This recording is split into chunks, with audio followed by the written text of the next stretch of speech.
बांधी लगे ॻोठ लाल खान जसकानी में आज़ाद उम्मीदवार तौर बीठल काउंसलर मोहम्मद शरीफ जसकानी जी कोशिशुनि सां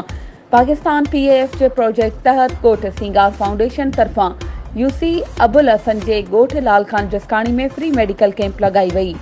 जंहिंमें डॉक्टरनि हबीब अहमद शाह, डिस्पेंसर नसरुल्ला बरोही सभई मरीज़नि जो मुफ़्त चकास करे दवाऊं ॾिनियूं। उन मौके ते ॻोठ सिंगार फाउंडेशन अॻवान सैयद जावेद शाह, अली अहमद गोरचाणी, रमज़ान मरी, गुलाम कंबर मरी, मोहम्मद शरीफ जसकानी, हेरुद्दीन मरी, रबनवाज मरी, अब्दुल रज़ाक जसकानी ऐं मौलाई मुआफ़ी खान मरी पिणु मौजूद हुआ। GM खल सजाद हैदर सोलंकी मेडिकल कैंप ते वॉलंटियर तौर ख़िदमतूं सरअंजाम ॾिनियूं। वधीक ख़बरुनि ऐं अपडेट्स जे लाइ असांजे चैनल खे सब्सक्राइब कयो ऐं हा, बेल आइकन खे प्रेस करणु न विसारिजो त जीअं असांजी हर नई अचण वारी वीडियो तव्हां ताईं पहुची सघे।